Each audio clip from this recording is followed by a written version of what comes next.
Bonjour, je suis Maude Boutoil, professeure en BTS NDRC. Ce BTS a pour objet de former les commerciaux terrain.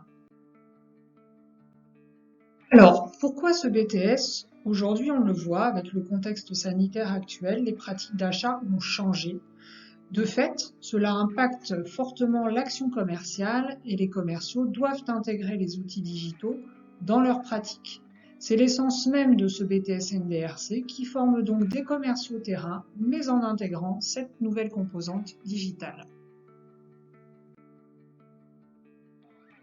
Les objectifs de la formation sont de mener une relation commerciale, quel que soit le type de client et quel que soit le mode d'approche. Le commercial terrain est le lien fondamental entre l'entreprise et son marché. C'est à lui qu'incombe donc la relation commerciale de la conquête du client jusqu'à sa fidélisation. En termes de qualité attendue, le commercial terrain doit être souple et rigoureux. Il doit également être persévérant pour remplir les challenges qui lui seront proposés. Il doit bien sûr être dynamique, mais à l'écoute. Il doit avoir une certaine aisance à l'oral ainsi qu'une aisance relationnelle. Il doit en outre être doté d'une solide culture générale. Donc les stages ont pour objet d'acquérir et de valider les compétences commerciales. Entre autres choses, l'étudiant devra mener des actions de prospection et de négociation, de suivi client. Il devra également assurer une veille commerciale, créer des événements pour dynamiser les ventes et bien sûr assurer la communication à distance, notamment via les réseaux sociaux.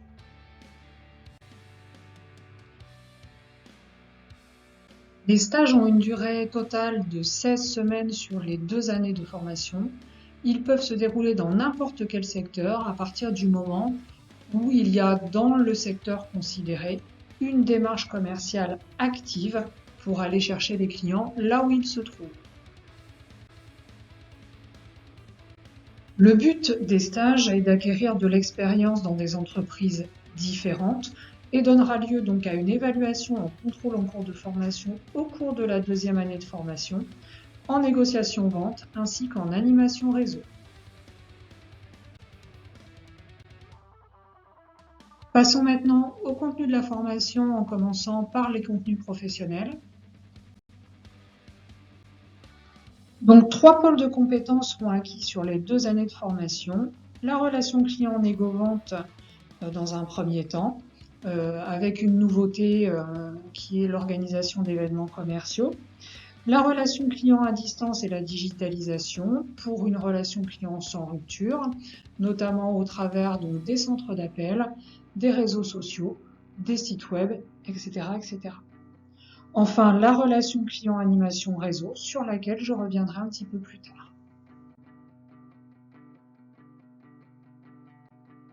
En ce qui concerne tout d'abord le bloc numéro 1, relation client et négociation vente,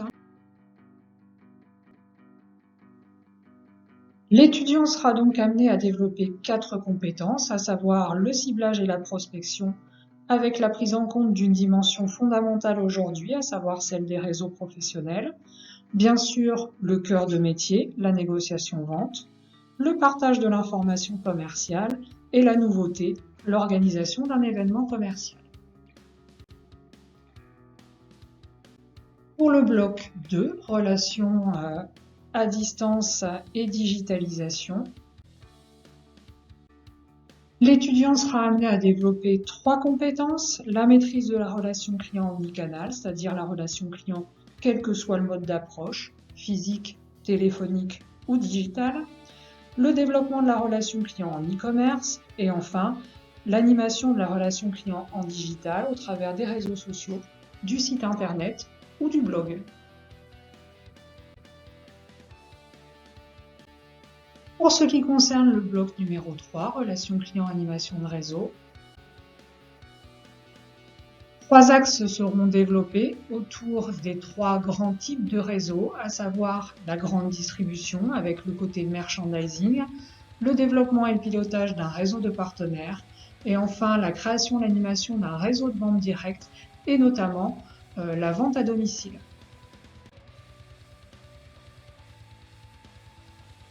L'enseignement général est bien sûr présent dans la formation. L'enseignement général se déroule autour de 3 axes: l'anglais, la culture générale et l'expression, la culture économique, juridique et managériale. Passons enfin aux ateliers de professionnalisation.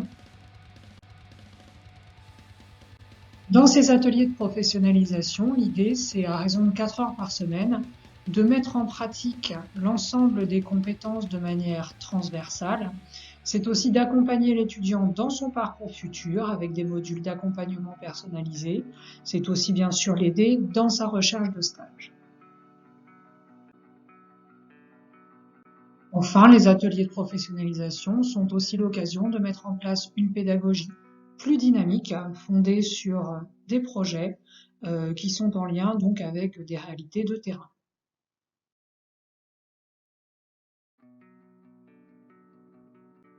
Quelle poursuite d'études une fois que j'ai terminé mon BTS?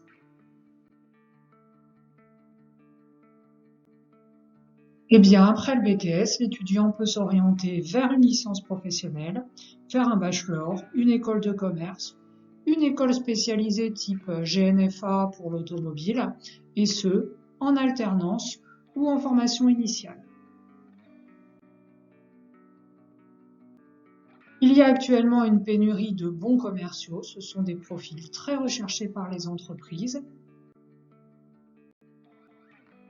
Conseillers commerciaux, conseillers clientèle à distance, animateurs co sont autant de profils qui sont très prisés par les entreprises aujourd'hui.